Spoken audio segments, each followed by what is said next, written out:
मैं अभी कार से आया तो मेरा ड्राइवर जिस रास्ते से मुझे लेके आया तो वहां पर रास्ते में मैंने एक जगह देखी जहां पर बहुत सारे लोग थे जिनको कोई दुख नहीं था, कोई तकलीफ नहीं थी, सब लेटे हुए थे और किसी को कोई दुख ही नहीं था, तकलीफ भी नहीं थी। वो एक्चुअली एक ईसाइयों का कब्रिस्तान था। They don't have any problems। और आप भी चाहते हैं कि आपकी दुख तकलीफ दूर हो जाए। अब कितने लोग चाहते हैं उनकी दुख तकलीफ दूर हो जाए? हाथ कैसे रैपिड नीचे गए सबके ना यार। Problems are a sign of life my dear friends. Problems are the sign of life. जब तक हम जिंदा रहेंगे तब तक समस्या रहेगी। जिस दिन समस्या खत्म हो गई समझ लो जिंदगी खत्म हो गई। और जब आपकी जिंदगी में कोई समस्या ना हो ना तो घुटनों के बल बैठ जाना और ऊपर देख के बोलना, भरोसा खत्म हो गया क्या? अगर नहीं तो समस्या भेज, निपट लूंगा, चिंता मत कर।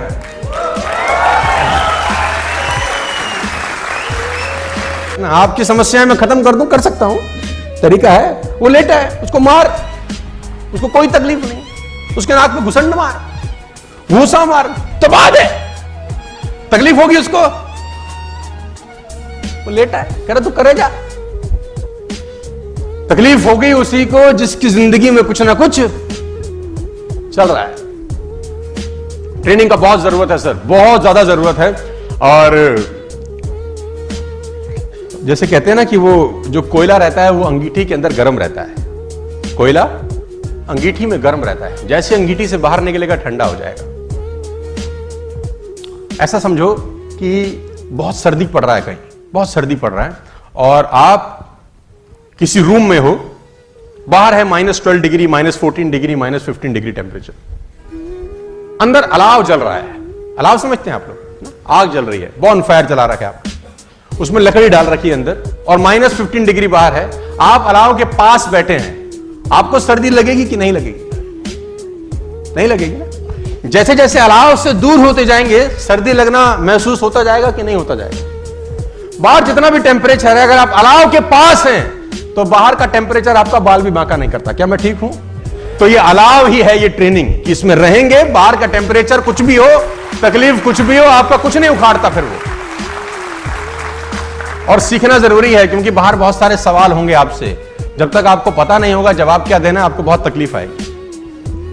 वो एक बहुत पुरानी सी कहानी है कि एक आदमी ना आंख चेक कराने चला गया। बहुत जगह सुनाया मैंने। आंख चेक कराने गया तो वेटिंग थी, तो सोफे पे बैठ गया। जो ऑप्टोमेट्रिस्ट था वो किसी आदमी की आंख चेक कर रहा था। तो उनके पास एक चश्मा सा रहता है ना, जो खाली रहता है अंदर। तो उसने उस आदमी को चश्मा लगाया और उसमें एक शीशा डाला। अब दिख रहा है तुझे? तो बोला ना। तो उसने बोला शीशा निकाल के दूसरा डाला। बोला अब तुझको दिखता है? तो बोला नहीं, थोड़ा थोड़ा दिखना शुरू हो गया। अब ये बाहर बैठ के ऑब्जर्व कर रहा है उसको। फिर उसने तीसरा डाला। बोला अब, कह रहा अब थोड़ा सा साफ हुआ है। फिर उसने चौथा शीशा डाला। बोला हाँ अब मुझे बिल्कुल दिखाई दे। तो उसने पर्ची बनाई कि बाहर चश्मा बना दिया। अब ये गया, अब इसका नंबर था, ये तो देख रहा था बहुत देर से। अब उसको भी वो चश्मा लगाया जिसमें 2 छेद थे। पहला शीशा डाला तो तुझे दिख रहा है? बोले नहीं। तो उसने वाला निकाल के दूसरा डाल दिया। बोला अब दिख रहा है? बोला अभी भी नहीं। उसने फिर तीसरा डाला। बोला अब? बोला अभी भी। चौथा नहीं, पांचवा नहीं, छठा नहीं, सातवां नहीं, आठवां, जितनी ट्रे थी सारे डाल डाली। अब कह रहे नहीं। तो जो चेक कर रहा था उसने बोला नहीं पढ़ा जा रहा? कह रहा नहीं। बोला पढ़े भी हो? तो बोला नहीं, इसलिए तो पढ़ा नहीं जा रहा। तो बोला यहां क्या करने आए हो? तो बोला हमको लगा चश्मा लगाने से दिखता है। उसको बोला चश्मा लगाने से दिखेगा तभी जब पढ़ाई अंदर पहले से होगी। अंदर से होगी तभी दिखाई देगा, अंदर से होगी ही नहीं तो दिखाई। मैं चाइनीज लैंग्वेज लिख दूं यहां, चाइनीज, कुछ चाइनीज, ची चो चा चा चो है, ऐसा कुछ लिख दूं तो तुम पढ़ पाओगे क्या? जबकि तुमको दिखता भी है, परफेक्ट नजर आता है। चाइनीज लैंग्वेज पढ़ पाएंगे?